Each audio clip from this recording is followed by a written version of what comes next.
Hello, everybody. Welcome, welcome. Okay, thank you all. I appreciate it. Thank you all so much for joining us at the 6th iteration of the Future of Sustainable Investing Conference. My name is Nate. I'm one of the co-presidents of FSIcon alongside Phoebe and Fergus. On behalf of our whole team, I'm so excited to welcome you all today as we bring together professionals, students, academics, policymakers, and more to discuss sustainable investing through the lenses of ESG, renewable energy, climate tech, and more.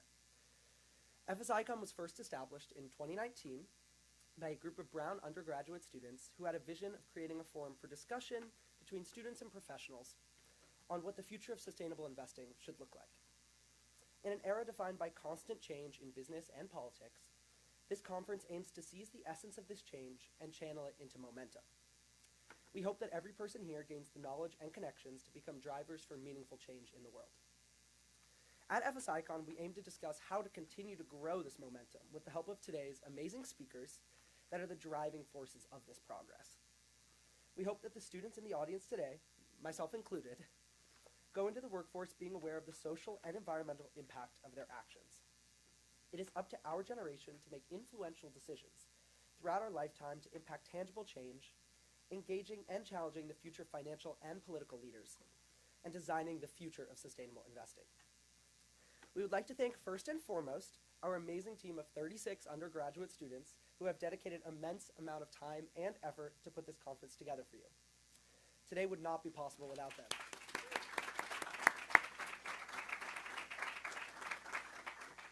We also extend our gratitude to our corporate sponsors, which includes our platinum tier sponsor, Emanate Energy, and our bronze tier sponsors, TriLink Global, McKinsey, and Forces of Nature. Additionally, we would like to extend our thanks to our Brown partners, to the Institute at Brown for Environment and Society and their incredible team who have made this conference possible and have guided us throughout the entire process. And thank you to the Nelson Center for Entrepreneurship for their generous support in the form of resources and consultation, as well as the Watson Institute for International Public Affairs, where we are right now, who have graciously lent us their space and time throughout this entire process. Additionally, we are grateful for the esteemed speakers who have traveled to Providence and Brown today to impart their wisdom and experience. Your readiness to share insights with the students attending today's event is truly commendable. Thank you for your valuable time, profound wisdom, and unwavering enthusiasm. I'd now like to invite Kim Cobb to say a few words. Professor Cobb is the director of the Institute at Brown for Environment and Society, a professor, an award-winning climate scientist, and previously served on President Biden's Intelligence Advisory Board.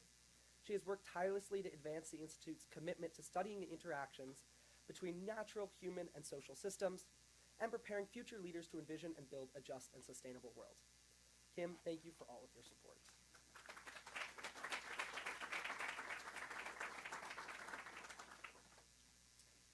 Thank you so much. It's really an honor to look out over overcrowded, overflowing audience here for this event today, and it's just thrilling to think about where this event has gone in the last 5 or 6 years. And I've only been here for 2 of that, but these energy from the students and the increased attendance that we have from faculty, I see fellow faculty members and staff in the audience here, will just take this event forward into what we know will be a continued and impactful event for years to come, I believe. And IBES is super proud to be the lead sponsor for the Future of Sustainable Investing Conference. I just want to take a moment to give some thanks to some of our staff members who made it possible on the IBES side, in particular Katie Silberman and Jess Warrington, who I see in the audience here, who really helped get this event organized with the finances and the communications and the venues and things. So that was very incredible. Thank you.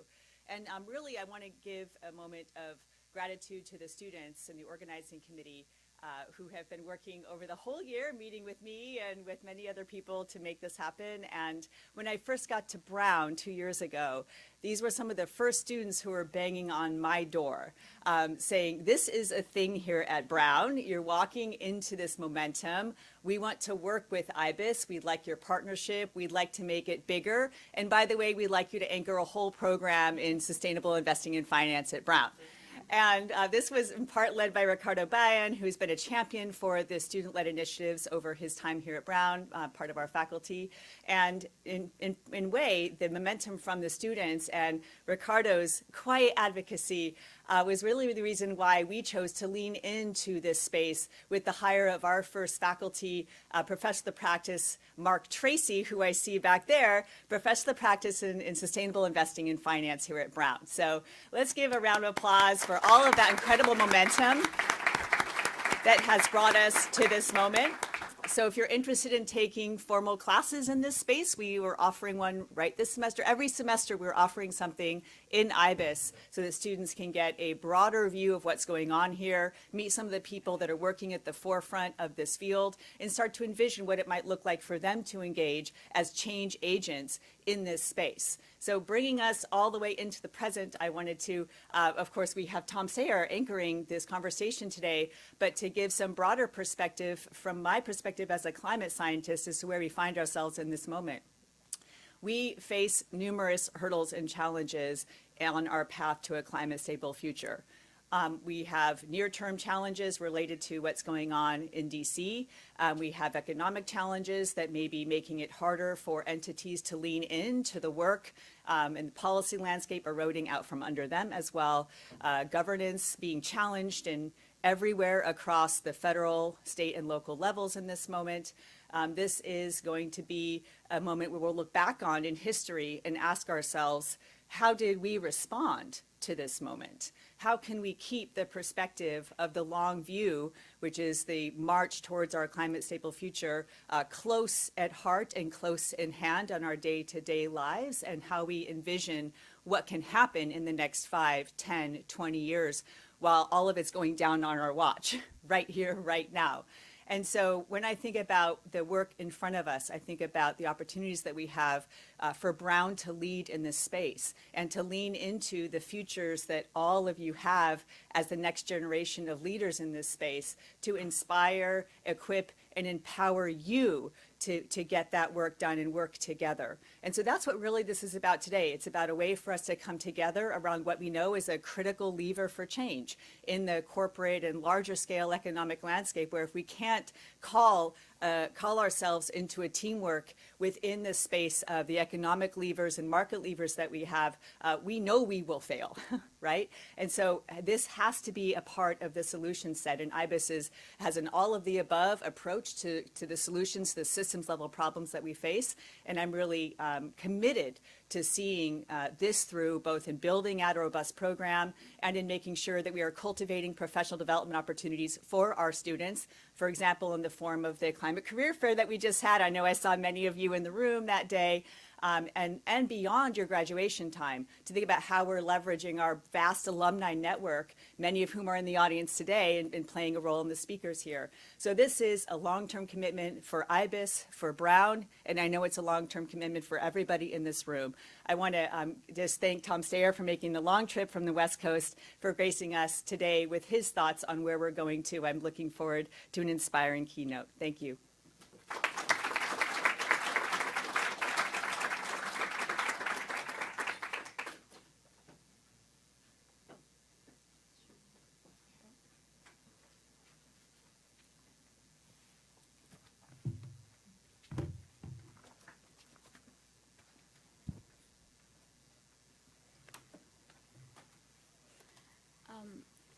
Thank you all for joining us. The FSIcon team is incredibly grateful to host Tom as our opening keynote today. Just a quick announcement. We will take around 10 minutes at the end for Q&A, so prepare your questions.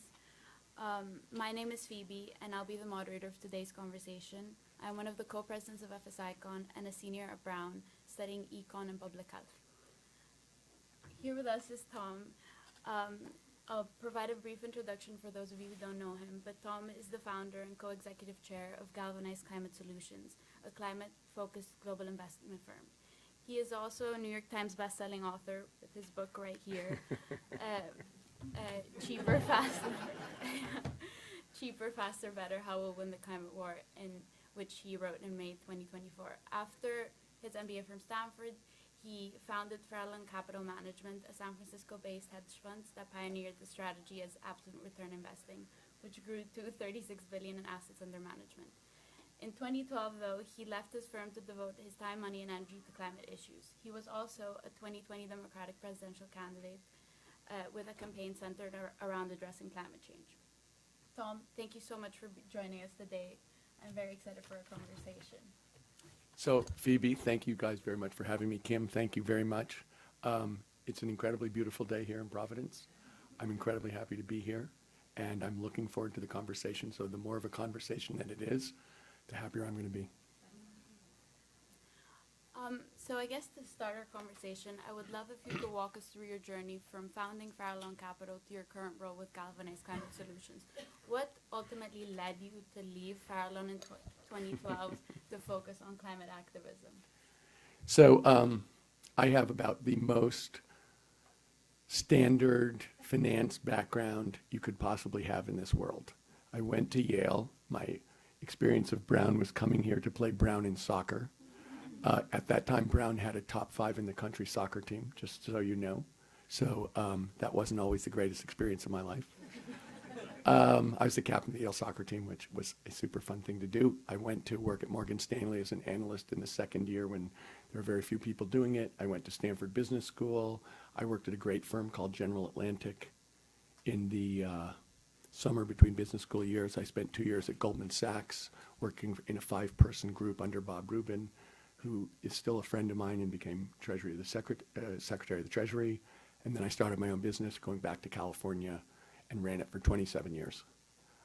I left basically just to pursue climate advocacy, trying to push the US to have a robust climate response for 8 years.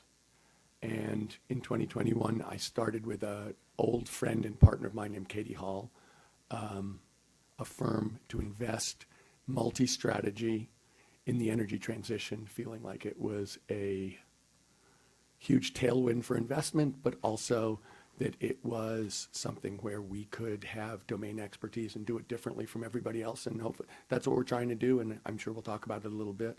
But basically on the concept that we're through talking about it, and now it's about implementation, action, and actually getting it done on a large scale. Sounds good. So talking a bit about Galvanize. Well, should I talk about how we got the Alaska thing? Yeah, Phoebe? that'd be great. Okay. Sorry, she gave me the questions before in case you think that we were cheating. We absolutely cheated our ass off. Because I went to Alaska, I should say, after Morgan Stanley and before I went to Stanford Business School, I worked in Alaska, and if you can believe it, they hired me to tell the state of Alaska what to do with the billions of dollars coming off the North Slope in terms of tax revenues.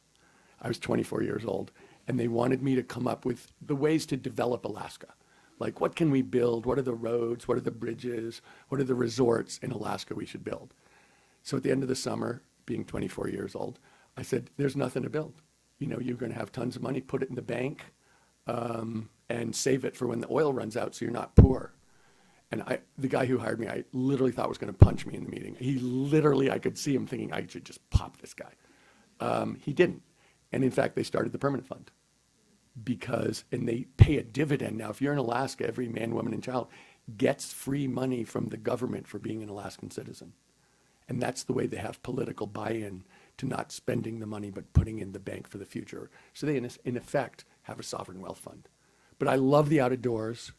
My family has traditionally gone to the out of doors in the United States of America. I went to Alaska so I could see the most untouched part of North America.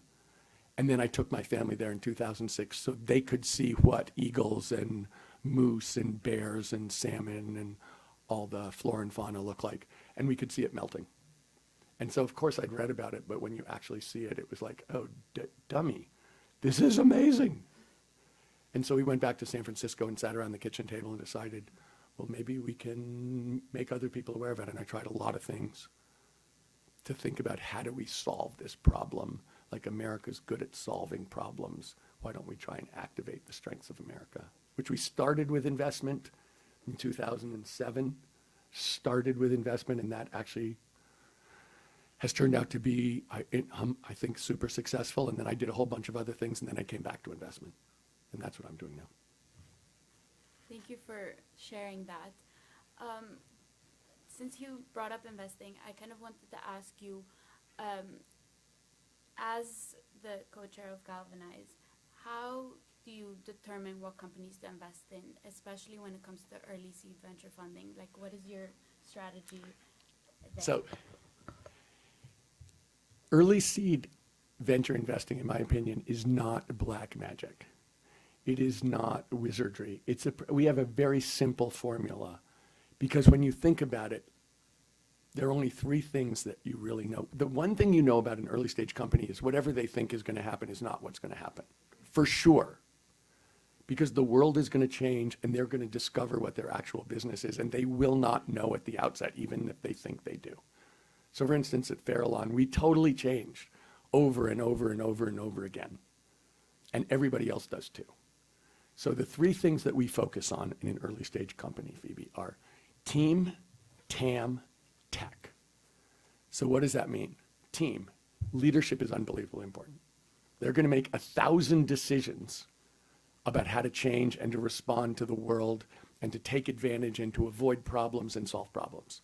If they can't do that, if they can't think it through, if they can't work together, half of startups fail because the founders can't talk to each other and end up hating each other and they just break up. So team is the first thing. TAM, total addressable market. If it's not a big market, who cares? You know, my niece has started an incredibly successful bakery in Brooklyn, which is fantastic, and she loves it, and the people there love her, and it's really fantastic. But it's not a big addressable market. It's like you can sell a certain number of croissants in a day, and that's kind of, you can't really scale it too much. So team, TAM, if it's not big, then you're not going to have huge impact. It may be a successful business, but it won't be a big venture business. And tech, okay, no one has done what you've done in the last 2,000 years. What is your ability to do this that is differential and lets you solve a problem that no one else has been able to solve? And those are the three things, and those are the only three things. And so you don't have to spend a lot of time doing projections because they're irrelevant. You really have to focus on those three things, and I could go into some detail about how to think about them, but you can really boil it down to a simple thing, and when you look back, you'll see one of those three things did or didn't work. Thank you for explaining that. I'm sure many people in the audience will find that incredibly helpful. But going into climate funding, what trends do you currently see? And do you see any gaps in the funding stack? So, first of all, there's a question about whether this energy transition is happening. If you read the papers in the United States, you would think EVs aren't really happening. You know, it's really about oil and gas. You know, it's really about drilling new oil and gas. You know, this whole thing is kind of stalled. Bullshit. Last year, globally, new electricity generation, over 90% renewable.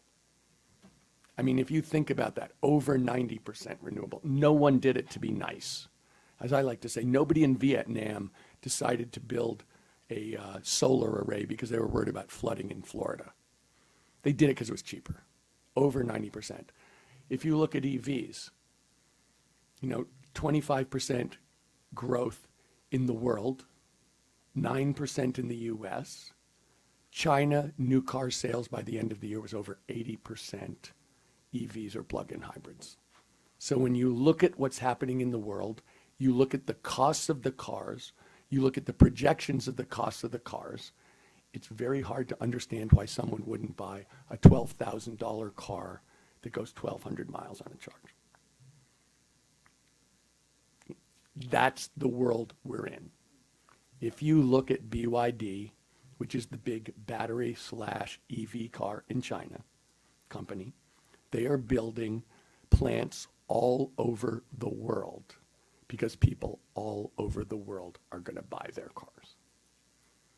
So when you think about what's going on, we are in the transition. The issue has been, and I know that there are climate scientists here, so let's just say, emissions in 2024 went up 0.8%. We're supposed to go down 40% by 2030. It's very hard to go down 40% when you're still going up. So is that because we didn't do a lot of that the energy transition didn't work? It's because we weren't retiring plants, not because we weren't building plants. I think that's the simplest way to think about this. So what do I see? Look, is there too little money? Yes. In particular, there's too little money in big parts of this because I think everybody thinks in the United States that this is about venture. And yes, venture, new technology is really critical. But I think the other part of this is true, is this is about growth. Like you can't just have a venture company. It's got to become a big company. And in a lot of these industries, that means a lot of debt. So there's a lot, the supply demand of money for debt capital to the energy transition, way off. There's no doubt in my mind that there are numerous places here where people haven't wrapped their minds around what's going on and where there is not enough money and not enough expertise, and people are making bets that, to me, as an investor, just on the money, seem nuts. Thank you for that. You mentioned the energy transition. I kind of wanted to, if you could touch a bit more on that, of what do you see as the future of energy investments? What renewable source will dominate the market share in 10, 15 years? And how does climate financing now play a role in this growth? So there are 6 different verticals in climate. One of them is electricity. We spend a disproportionate amount of time on electricity, and that's okay. But when we think about it, I think there's a sense that there's too little, that it's expensive, that we're living in an era of shortage. And just so you know, all the AI stuff is supposed to push U.S. electricity growth at a 2 to 3% rate, just to put it in context, 2 to 3%. Not a really high number, I hate to say. In India, they expect to have 4 to 5 times as much electricity generation in 2050 as they have now. Now that's growth. So when you think from an emissions standpoint, where is this story going to get written in the world? It's going to get written in India, China, Indonesia, Philippines, Vietnam. That in the next 5 to 10 years, that's where this story gets told. Not in the United States of America, just to be clear. But the question was about what are the sources going to be? Look, right now, renewables are cheaper than fossil fuels. Right now. They've gone down 80% in the last decade. They'll go down another 80% this decade. Just the way Moore's Law works in chips. It isn't as good as Moore's Law, honestly, but there's a similar decline curve for the cost of renewables. The second thing is there's a huge issue around, the real issue in this world is around intermittency versus base load. And I think you guys probably mostly know, but basically the whole argument for fossil fuels is they're always there, and sometimes the sun is down and sometimes the wind doesn't blow. So how are you going to really run a system that is intermittent? And the answer to that is batteries. And batteries, there are 2 questions. They've gone down 80% in the decade. They'll go down another 80% in cost. But the real question is, what's the duration? I think we'll see a couple new generations of battery duration in the next decade that will take it to many multiples of the duration they have now, and will take it to being, honestly, baseload. That's one point. But we're going to have abundant, cheap energy. I don't know what time fusion will work, nuclear fusion. It's really hard to do. Nuclear fusion basically is recreating the sun. It is really hot. No material can stand up to it. You control it with a magnetic field. People have worked on this for decades. People in this field think they'll be selling commercial energy from fusion plants early in the 2030s. Is that true? I don't know. I personally invested in fusion in 2006, and I think in 2016, the company called me to say, Eureka, we have created nuclear fusion for 1/1,000,000th of a second. And I thought, this must be a really tough problem. 1/1,000,000th of a second, oh my God. It's a really tough engineering and science problem. So that's one thing that could happen. I think secondly, geothermal, digging deep into the earth to get hot water and steam to turn turbines. That is something which is going on in a new way right now, using oil and gas fracking techniques. Some people think that could be 15% of overall electricity generation by 2050. That would be a huge, clean change. So I believe we're going to have multiple shots on goal to change and to really drive down the cost and drive up the abundance of electricity. So when people think about this, we are in a short-term question about what to do in the next 5 years because of AI. But the idea that the answer for AI is oil and gas is crazy, just so you know. It'll be 5 years before those LNG plants are built. And you think in 2030, or do we really want to have a 40-year LNG plant that is every bit as dirty as coal? It seems insane to me. So I view the chances that we will have abundant, cheap, renewable, emission-free energy as being overwhelmingly high. Where do you think financing through firms like Galvanize play an important role in this energy transition and in this, in the journey to meet the energy demand that you're talking about? So I think I would say that thinking about money, I think about money sort of the way I felt when I was working on a ranch about irrigation. If you work in a dry place and you have a field, the field is really brown and doesn't seem very productive. And if you open up an irrigation ditch and let the water pour over the field, when you come back the next day, it's green, literally. And that's how I see with money. If you are going to start a company, you are going to need the money to actually do it. And if you don't have the money, you can't do it. And if you want to grow, one of the big advantages that fossil fuels have is they can borrow at really cheap rates. If you want to borrow on a project basis for enhanced geothermal for debt, it's a 17% rate. If you want to borrow for debt for an LNG plant in Louisiana to basically take natural gas, turn it into liquid, put it on a ship, ship it over to Europe and sell it, you can borrow at a 6. So when you think about the impact of money on the ability to grow, that rate flows into the cost of what you're selling. So when you think, is money necessary for this transition to happen? Heck yes, at every single level. So at 17%, if you're running a business, if you're borrowing at 17%, that is one hell of a weight you're carrying on your shoulder. At 6%, that's a much lighter backpack and you can go a lot further.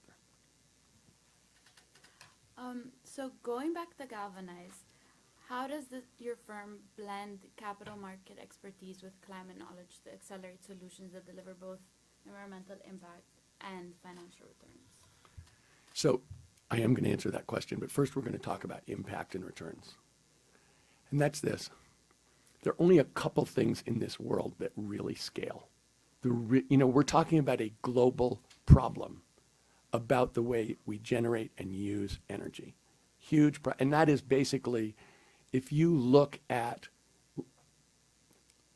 living standards around the world, they're incredibly highly correlated with energy use going back to 1800. Incredibly highly correlated. So it's really important. What's the question? So how does Galvanize Climate Solutions blend capital market expertise with climate So the knowledge? two things that scale are government and profits. If you think about the world, what have we done in the United States since, in this century? Look at it. What are the things we've done? Google, Facebook, Amazon. We've built huge companies. And our government has done big things. Those are the things that really scale. So when we think about profits, if it's not profitable, it's not going to scale. They're doing a nice thing, honestly, doesn't scale. And I'll give you an example. Like, there is a thing called blended finance. And blended finance is where you have people who just want to get the highest return and people who are willing to give up a market return in order to get something done that they think the real return for them is just the project happening. And you'd think, okay, that's great, because if we could get enough of that, then we'd build a lot of things that don't meet a market return, but that have really good outcomes, and that would be fantastic. And so somebody back at the COP in 21 in Glasgow, one of the big foundations, raised $10 billion to do blended finance over the next 5 years. And everyone's like, this is a home run. This is fantastic. We have $10 billion for blended finance, which was a huge accomplishment, to be honest. Extremely difficult to do, extremely thoughtful. Unfortunately, it's a $4 trillion problem. So when you think about the impact over 5 years of $10 billion, in the context of this globe, that's a peanut. The thing one of my best friends, a guy I love, is a scientist at Stanford, and he's a material science guy. And he has a big lab, and it gets $3 million a year. It is a lot of money. And he can do amazing research on $3 million. He started a battery company and raised $400 million. It's about scale. We really believe that unless it's going to scale, it's not going to have real impact. And unless it's really profitable, it's not going to scale. So you have to be, it sounds like I'm being hard-hearted and, ruthless. I'm just being honest. What scales is profits. And if you can have a profitable business, you can get amazing stuff done. And if you don't have a profitable business, people will be very, very polite to you. So what types of climate-related investments do you believe offer the most promise for this scale you talked about? So investing there are a lot of different kinds of investing. So I was saying there are 6 different verticals, which are, let's see if I can just whip them off: electricity, agriculture, manufacturing, built environment, transportation, and sequestration. But the way that the investing world works is based on the level of risk, the size of the investment, and the stage of the company. So when we think about opportunities and where the best opportunities are, you have to think about it in terms of the way that the investment world thinks about it. Like, we're trying to have impact in terms of the energy transition. We also can't change the way Americans and globally people think about investment. So we can see, so what I did at Farallon, we probably did 20 different investment strategies at Farallon. And in every one, the question you're asking is not just what's the return, you're asking how much risk are you taking to get that return? How much illiquidity are you taking to get that return? Like, how is your money always available to you? So, and I'll give you an example. As I said, we think there's a really dramatic mismatch of supply of capital and demand for capital in the energy transition around debt. Really dramatic. Putting together industry expertise, domain expertise, really understanding how this works with people who have long track records of making risk-reward bets as investments really doesn't exist in that space, really. That means it's a huge opportunity. You know, we are doing something, and I'll give you an example, taking existing buildings to net zero by changing the way they generate and use electricity. You'd think they do that in Europe. People don't do that in the United States. And you can sit there and go, it's not nice, we'll just get higher returns, we'll make more money. So honestly, my experience of investing over the last 40 years is you get really good returns when you're doing something that other people aren't doing, when there are very few competitors, when the demand for capital is a lot higher than the supply of capital. You get disproportionate good risk and reward. And that's what, that's what we look for. And we see it in multiple places around this energy transition, because there is a lot of change and people are behind the curve. And so our job is to be ahead of the curve and to be disciplined professional investors, because in the long run, that's what gets the best returns. And getting the best returns is going to lead us to the most impact. Thank you. Moving on to your book, you recently wrote this amazing book. Congratulations for that. And I kind of wanted to ask you what is your main takeaway after writing the book? So my book is called Cheaper, Faster, Better: How We Win the Climate War. And my point was, we have to win in the marketplace. That asking people to do something nice does not work. And we've spent a long time asking Americans and asking the world to do something nice, and it hasn't worked. And so at this point, what we need are disruptive, good businesses that drive out expensive, dirty businesses. That's our job. And so what I was trying to say with the title and what I was trying to say in the book was, we're in the deployment, we're in the execution phase. We have to win. And that has to be our goal. And, you know, winning's like playing soccer. You got to put more balls in the net than the other person. And so that's what we're trying to do. And we have to be straightforward about that. And, you know, I believe the way to think about businesses, new businesses, I don't know if you guys use this routinely, but basically it's an S curve.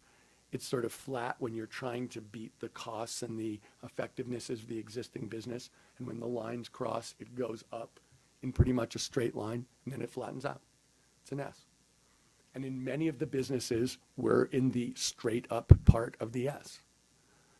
And so when we think about what's going on, you know, I look at this as we're trying to get to positive tipping points in terms of entrepreneurship, innovation, business, at the same time that the world is heading for negative tipping points in the natural world. And so we haven't talked about the natural world, but, you know, we're on the clock. It's not like we have to win. We have to win fast. And so, you know, we're kind of in a race. Which tipping points are going to come quicker? And, you know, it's an exciting time. So you say that capitalism will be the solution to the climate crisis and the energy transition. And how do you envision that as a solution, given that historically it's been part of the problem? Mm-hmm. So let's talk for a second about capitalism. Capitalism is completely amoral. If you look at the United States of America, it has been legal, and people have done, in scale, everything you can imagine that's bad. Really, everything. And so, you know, I think I try and use the least emotional topics, but it used to be completely legal to employ a 14-year-old for 14 hours a day and pay him a quarter. Totally legal. And people did it all the time. That was the way of the world. And until people decided, oh, you know, that doesn't seem good, maybe that kid should be going to school. But think of the things that our society legally accepted in terms of how we treated each other, how we treated the natural world, and how we continue to. So I don't view capitalism as the center of morality, au contraire. You know, I think we're seeing right now that capitalism isn't the center of morality, and for all the people who are hoping that it was, I think that they're being kind of getting a little nudge in the ribs to remind them that no, it is not. But what it is it's effective. And my point is, when we look at this issue, why are we having this problem in the first place? It's because, honestly, we have a lousy accounting system that lets people pollute for free, and we're basically handing people a couple $1 trillion a year, and they really like it. And they don't want to give it up, and they'll do whatever they can not to. That is what's going on in the world. Is that capitalism's fault? Well, we have a bad accounting system. And until we change that bad accounting system, we're going to be struggling. The good news is we're winning in the marketplace with a lousy accounting system that is a huge weight on our shoulders.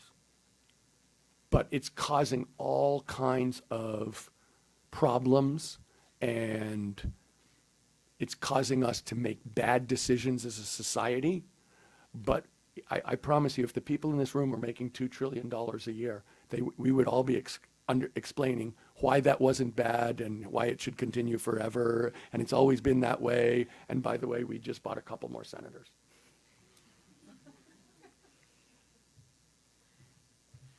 So, touching on the current political landscape, what do you see as potentially the largest federal hurdles for the energy transition today? And how do you think the change in administration will impact the current and future projects?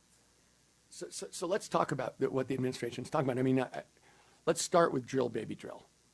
Because, you know, the whole point is that we're supposed to be going, you know, we want to do much more in terms of oil and gas. So let's talk a little bit about oil and gas. We produce the most oil and gas of anyone in the world. We produce 13.5 million barrels of oil a day. The world produces 102. Saudi produces 9. We're the biggest. We're not the cheapest. And so if you really did everything that this administration would like us to do, we'd go from 13.5 to 14. Not changing the world in the context of 102 million barrels a day. So when you think about where we're going on oil, Saudi Aramco has projected that we'll be using 110 million barrels a day in 2050, just so you know, up from 102. The UN has projected that we'll be using 20 million barrels a day, less than a fifth. It's a big difference. And so the question is, where are we going in oil usage, and what does it mean to produce more? Because you can produce all you want, but if people only want 20 million barrels a day, who cares if you want to produce 14? We're far from the cheapest producers. All of them are in the Persian Gulf. So the question is, okay, what does that mean? Look, 60% of oil usage is for transportation, for cars and trucks. Is that, the real question is, what do you think people are going to be driving in 2050? And, it's very hard for me to look at the costs of cars and look at the projected costs of cars and look at the costs of driving cars and the costs of maintaining cars and think that the way it's working now is going to stay the same. So when I think about the future and think about making investments, it's like, are you kidding? Like, seems overwhelmingly obvious which way we're going. If you think about natural gas, so one of the things that we're doing is we're building 38 new terminals in Louisiana and Texas to ship liquefied natural gas to Europe and Asia. Liquefied natural gas in Europe is 60% more expensive than coal, just in money, and it's every bit as dirty. So the idea, and if you build a terminal, you're not building it for, 2 years or a long weekend. You're building it for 40 years. That's what you build infrastructure for. So they won't be ready for 5 years.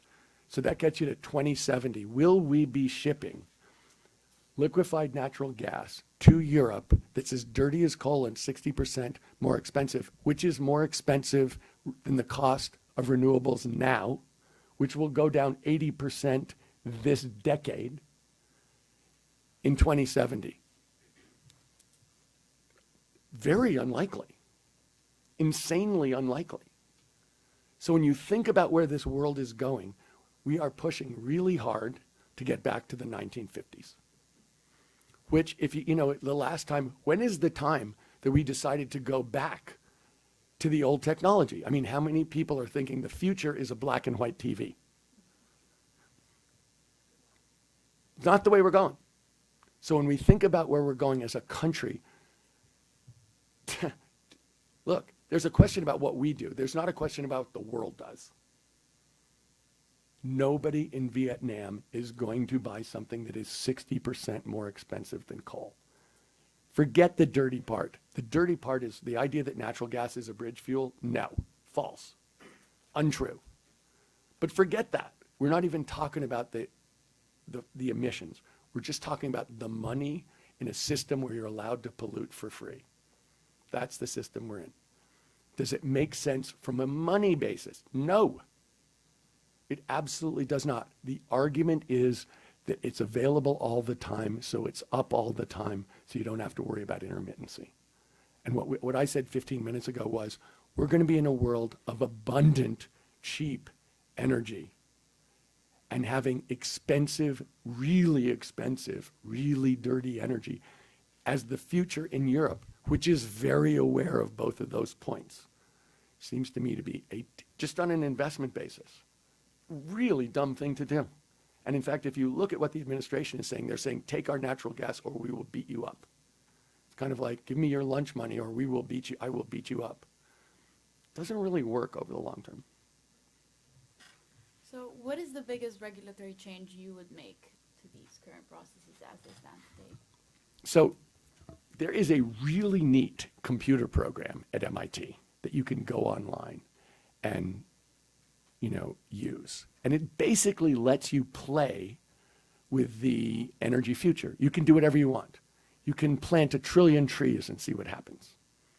You can, everything that you want to do, you can try, and you can see the impact on emissions and the impact on GDP. So it's really fun because a lot of things that you think would be super important, you go like, that doesn't work, shut up, I'm not talking about that anymore. The thing that works, price on carbon. Like I said, there is no morality in capitalism. If it's free to pollute, if I get to take my garbage and instead of paying for it to be removed, I just dump it in Phoebe's yard, if that's legal, people are going to do it every day, all the time. Phoebe's yard is going to be a mess. And that's what's happening. All you have to do is charge the cost of pollution, and people take it, put it in, everybody puts it in their computer program, and all of a sudden they're making good decisions. And I think it's really important. It's overwhelming how much difference that makes compared to everything else. And the other thing that I think people do not recognize is this. Net zero means net zero, not zero, which means we're still emitting, but we're also sucking carbon out of the air one way or another and sticking it into the ground or into the ocean. And that is something which has had some controversy around it. The Guardian has gone after it in some ways, but we have to get to the point, and we've just got to accept the idea that a ton of emissions and a ton of sequestration, a ton is a ton.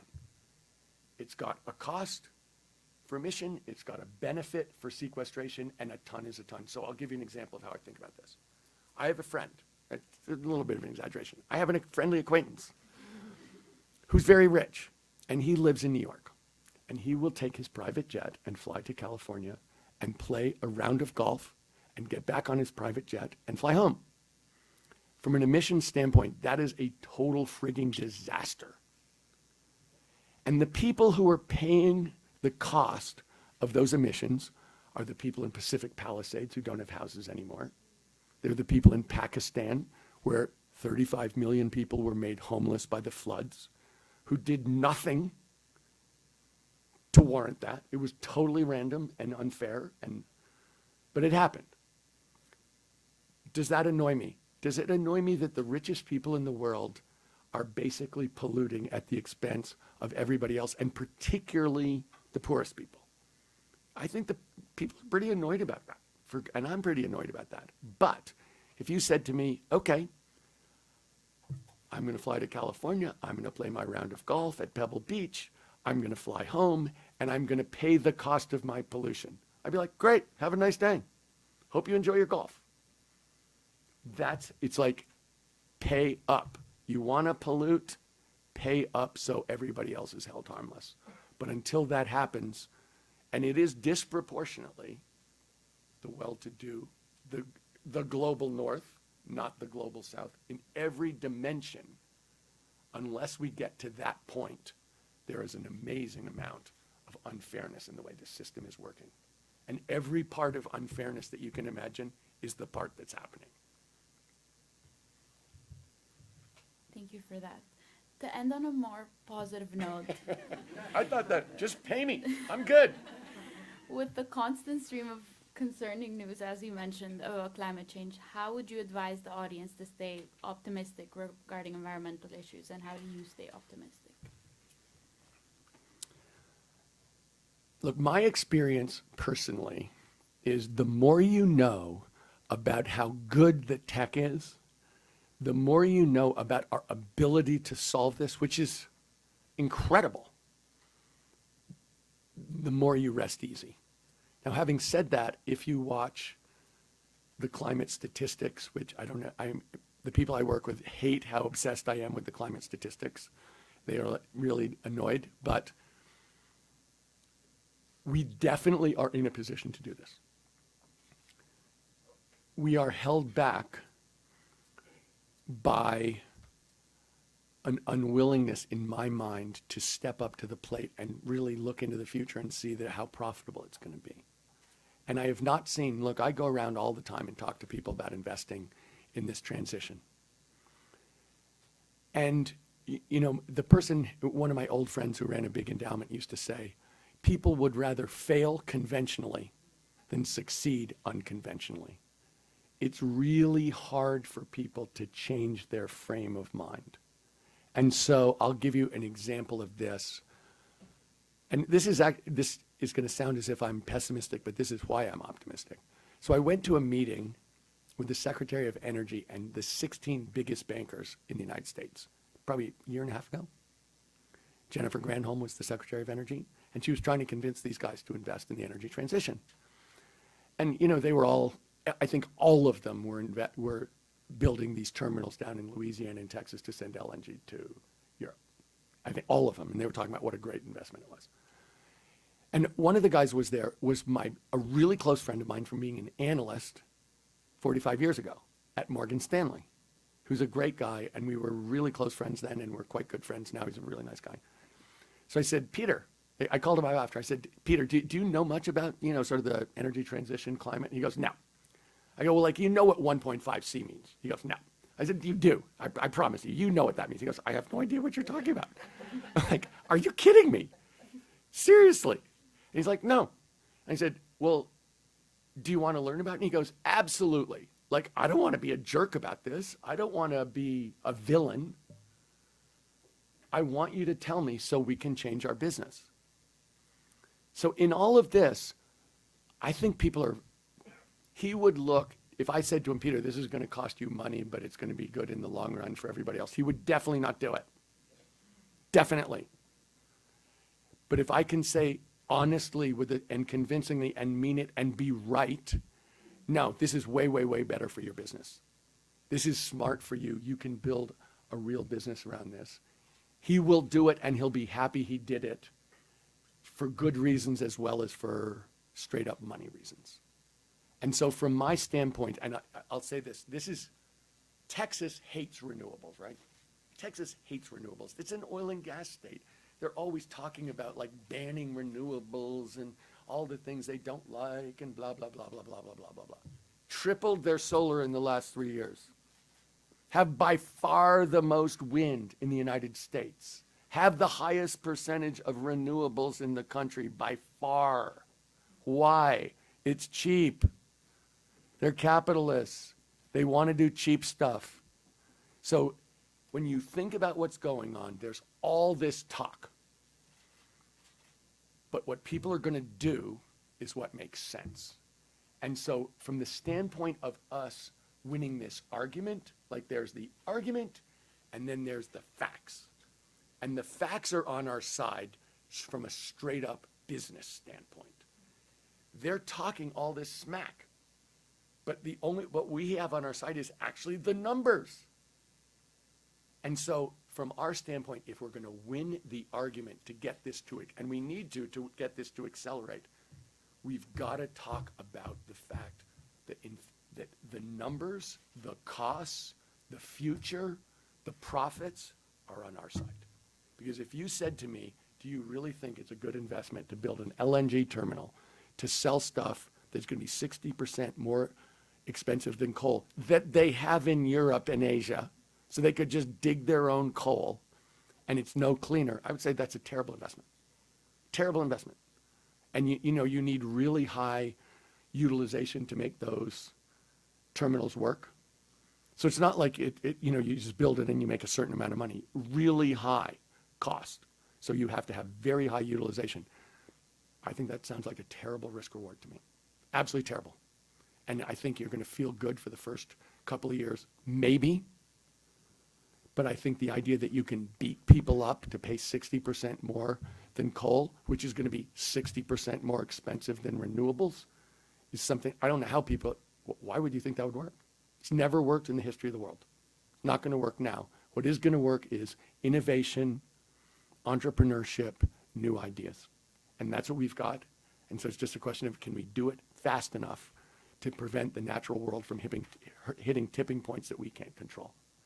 And I think that we can, and I think that people are way underestimating what we can do in terms of sequestration in a real way. And there's a whole bunch of talk about that too, and there's a lot that has to happen. But our ability to solve this is in our hands. And so, that's what I spend 100% of my time doing. Thank you so much. I think it's time for questions now. Yeah.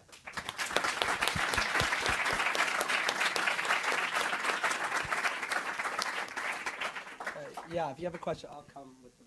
This mic should work. So. Thanks for coming. I actually have two questions. One is, based on your description of how few of the standard finance organizations are in this, does that mean that like Wellington and BlackRock are outliers because they have dedicated funds?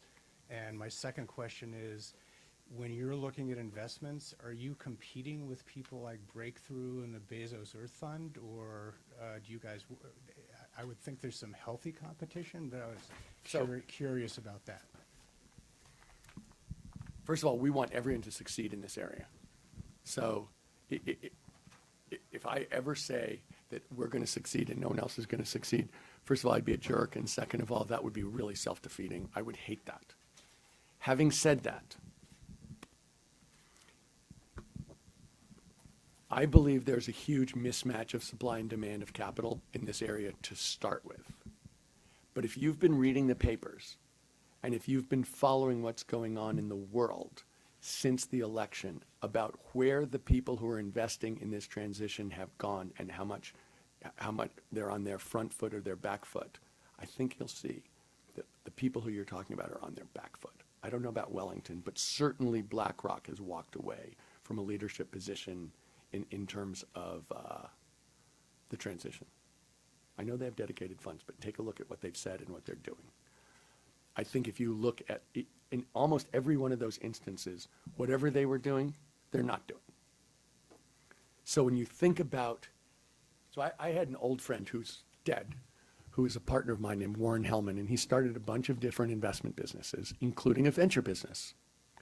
And he said, I can tell you the returns to a year's supply of venture capital by how much money there is. If there's little money, the returns are great. If there's a lot of money, the returns are much worse. So from an investment standpoint, having fewer competitors is good. From a world standpoint, it's bad. And so what we're seeing is people who were more in 2021, after Glasgow, in the Biden administration, people were very bullish about this, and there were a lot of people talking about it, and there were a lot of people emphasizing it. The opposite is true now. So from my standpoint, is that good from a return standpoint? Yes, it is. And I could take you through what that means in a market standpoint for specific companies. It's a completely different environment than it was 4 years ago. And do we want all of those people to be on their front foot? Yes. We view this as there's way too little capital associated with this, so if they do it, great. This is not, I absolutely want those people to succeed. They mostly do things very different from us. Some things we compete in, but it's fine with me. Look, totally fine. But I think if you should Google those guys and see what they're saying in the last 3 months.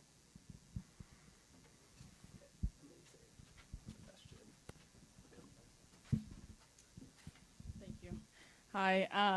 So I love your example of convincing of the profits. I guess I'm trying to Texas was a good example, but I'm curious about other to this question, how do you see that actually starting to change? And is your team advocating or other people advocating? How are we, I guess, changing that for other folks? Well, so let me give you some examples. Look, from my standpoint, it has to work on a money basis. And one of the things we really believe is, and let's just talk about the US for a second. It's hard to get infrastructure done in the United States. I don't know how much you guys have watched it, how much you've read about it, how much you've participated in it. It's very hard to build stuff. So a friend of mine built a electric line from the biggest wind farm in the country in Wyoming to California to sell it. It took 18 years. I asked him, and he sold it, AI came, he sold it at a great price. I said, would you do that again? He said, I would rather put my eyes out. It's really hard to do. Infrastructure is really hard to do in the United States, and you can read about it. Now, let me give you an example of how do you deal with that. In the Midwest, a big electric utility wanted to upgrade the amount of electricity their grid could handle by 50%. They did it with sensors and software. It cost $48,000 a mile, never had to take it down. Had they rebuilt the grid to increase the capacity by 50%, it would have cost $600,000 per mile, 12x, and it would have taken, they would have had to close the grid in rolling ways for 2 years because you have to rebuild it. My point being, what we're going to do is we're going to use a lot of the existing footprint because it exists, and we're going to do it in new ways. So, I keep saying we are not going to have a 1950s solution in 2025. So the grid, as an example, here's a little statistic to put in your back pocket, is 31.8% efficient. That's a terrible number. So there are people who think and believe and are going after the ability to raise that by 10% from 32 to 42, just using information and AI. Do I think that's going to happen? Yes. How much is that going to cost? A complete fraction. Is it going to be much faster? Yes. It's going to be a 21st century solution to a 21st century problem. And every time we go back and try and do the old stuff, it's a mistake. I don't know how much you guys deal with utilities. Presumably, you don't even pay your own electric bills if you're in school, but utilities are otherwise known as monopolies. Monopolies suck. They're terrible. If you think the job of a business is to produce the best product at the cheapest price, the job of a monopoly is to produce the worst product at the highest price. And by the way, it's a monopoly, so if you don't like it, shove it. So when you think about how we're delivering electricity in this society, we're delivering it through monopolies. And that is something, there's a real reason why our electricity system, they have completely screwed up incentives. And so they make completely screwed up decisions. And so for us to solve this problem, we're going to have a different attitude. And, the example I used where, why would you rebuild electric lines? That's nuts. There's also superconductivity that we think is going to enable the grid to hold 5 to 10 times as much electricity. Okay, you don't have to rebuild the grid and spend 18 years getting a new line. But another friend of mine built an electric line from New Mexico to California, 16 years. It's very hard to get stuff built around this country, and that's the truth, for a bunch of good reasons and bad reasons. But the fact is, we don't need to wonder about the reasons. We just need to work in this century with the stuff we know how to do really well, and that's what needs to happen. And it's not the stuff that people are going to think of. It's not the way utilities think, honestly. Unfortunately, so it is 10:50. The good news is, if you want to continue this conversation, Tom Steyer will be back literally in this room at the Watson at noon. So that's really great if you want to continue this conversation. In other good news, this is just the beginning of our day of FSIcon. Literally right after this at 11 a.m., just up the street, if you make a right out of the front doors, like a 4-minute walk up the street, is the Nelson Center, which is where we're going to have our next 2 panels concurrently. So climate tech, as well as climate financing and emerging markets. So really excited about that. You should totally come to those. But yeah, another big thank you to our moderator, Phoebe, and our keynote, Tom Steyer. And thank you guys very much. Super fun for me.